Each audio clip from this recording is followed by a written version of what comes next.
Let's hear what Dr. Brogan say. You were saying every country is a product of its past. We must continue to realize that this is the problem. If you don't realize the problems that you've inherited, how are you going to solve those problems? When you become governor or local government chairman, you will meet a lot of things that have been put in place that are making your life difficult, making it difficult for you to achieve your objectives. You have to go back and study, find out what they did and put in place that you have to now resolve. But and it's because a lot of our leaders don't realize that they fail. You come into power and you say you are going to solve this problem, and you don't know what the problem is. What has been there in the past. You say the military has nothing to do with where we are now. That's a big mistake. Doctor, is the true test therefore big mistake? Not moving forward from the struggle. Detach yourself from that. The challenge that faces every nation. It is a challenge that we must continue to try to overcome. But that's the challenge. I'm not saying that we are not going to face the challenge, but I'm saying that we must understand the problems thoroughly.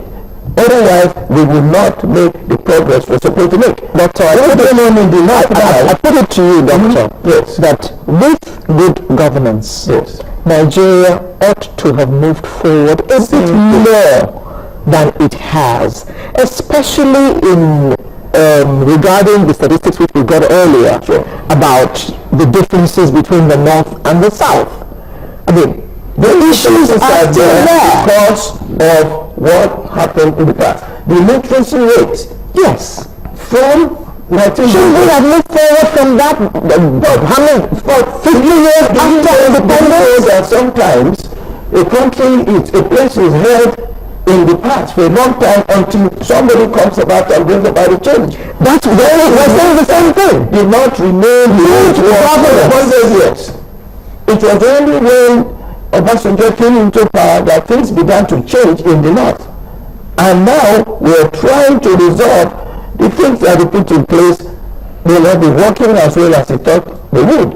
Now we have to keep on dealing with that. Look, I lived in the North in the 70s. And now when you go to some villages, you think you are in 1700 Africa. Because we had in the past, literacy rate was probably higher than it is, illiteracy rate probably higher than it is now. And that's what we're dealing with now. Why do you have, what are those governments, the unemployment rate lower in the South and Southeast? Because it has always been. In the 1930s, they went into Western education, and they advanced so rapidly. Before then, the West were way ahead of the East. But by the 1930s, things began to change in the East. And they got into Western education, and we're living in a Western world. That's why you have the problem in the North. Because they are not into this system of Western culture and Western education. That's the problem we have. And until we begin to deal with this, we are not making any progress. Okay, Mr. Shomi, every country is a product of its past. But do we have to stay shackled to that past, and how do we break out of that? The fact is, if we are to talk about the past, you go back to the lopsided, margin of Nigeria together, but would that be an excuse today for lack of free and compulsory primary and secondary education all over the whole country? No, it's not. If you talk about the past, you talk about the military, how the military ruled the country, created the military state. But we've since 1999, we've had the opportunity to amend, and we have amended our constitution to reflect what we want. We can no longer blame the military for that, because we have amended that constitution, which was handed over to us the way we want it. Therefore, you cannot, today now say, oh, the military handed us a bad constitution. Yes, we have. The thing is, when you look at the whole country generally and the disparity, why is it that we don't have even a combined development, in the country, covering all the regions? Why is it that in some states, you have free education, primary, secondary school, in some other states, they are not even thinking about it? So how do we ensure that the minimum expected, is gone in all states. For instance, education. I cannot see how anybody, you deal with the issue of Boko Haram. People think it's terrorist activity or insurgency. I'm not too sure whether it's terrorism or insurgency because it has its different strands. A lot of it rooted in poverty. People who are caught who does not know where else to turn to harm a new day, in our whole country. So what do we do about all these issues? How do we address the needs, and accelerate development in that highly marginalized section of the country, while at the same time not slowing the development in other sectors of the country. I don't think these issues are matters that can be ascribed, to historical experience of the military. Western education is not. Look, when you look at the policy of Western education in the North. The North is not against Western education. Let us be clear. The North. Look, you ascribe the relation. You highlighted one issue of culture when you made your last submission, and then also the issue of Western education. You can have Western education without, losing the cultural realities, of the environment in which that Western education is. Look, you need to understand when you say that you need to understand the problems in the North. It is not because the North does not want Western education. It is simply because they realize, many of the youths, particularly the Ahmadis, realize that people with Western education are living opulent lifestyle, and they can't see a way out. They don't want that. They cannot see a way out for themselves. We need to build a country where everybody, is a stakeholder in your own country, irrespective of your level of education. What is wrong? At least it has been done. I think Lamido did it, introduced welfare benefit, for beggars. Also, the former governor of Ekiti, Kaodifani, introduced welfare scheme, for the elderly. And I think it's done in another state. Why did he do that? What is wrong with that? It only takes, look, I did a study on one of the states, I don't want to mention name. Do you know that it takes only a governor to say, I will steal 500 million naira less, to provide welfare benefit of 10,000 naira for people age 55, to 80. That is all it takes. That is all a year less. That is all it takes to do that. And when you take, because we don't forget that because of the bad health situation, very few people are living longer than 65, 70, 75. So the percentage, is very few. Just try and work it out, and you can fund this either through, by imposing 500 naira levy on each houses. Okay, gentlemen, I want to start with education first. Doctor, we don't have that in the North. That's where the problem is. Doctor, I beg your pardon. The question I put to you was actually the effect that Boko Haram is going to have on the elections of 2015. And we have gone round and talked everything else. The effect Boko Haram is going to have on the elections. Well, there is the constitutional problem that if a part of the country is at war, we may not legally be able to have an election. The issue now will be how the court interprets the situation in the North. We've heard all sorts of projections that this state will be overall in a few weeks, that state will be overall in a few weeks. If that happens, we have serious problems. If, on the other hand, Boko Haram does not progress as much as we hope it doesn't, then we will still have elections. It's unfortunate that we have this situation in the North, but shall we say that government must not go on if we have us off because of this?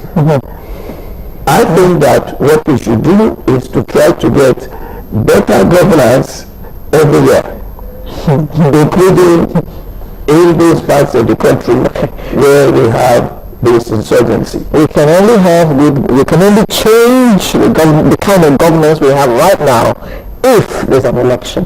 Nambala, how do you think that government or we are doing in this fight against Boko Haram? Well, because they seem to be getting more and more brazen. They overran Mobi last week, renamed it, and took over the Emir's palace. No less. There are certain things I wouldn't really want to say about Mobi and all this, because first of all, my mother-in-law lives in Mobi. Between last week and now, we couldn't locate her. No communication. She lives in Mobi, right?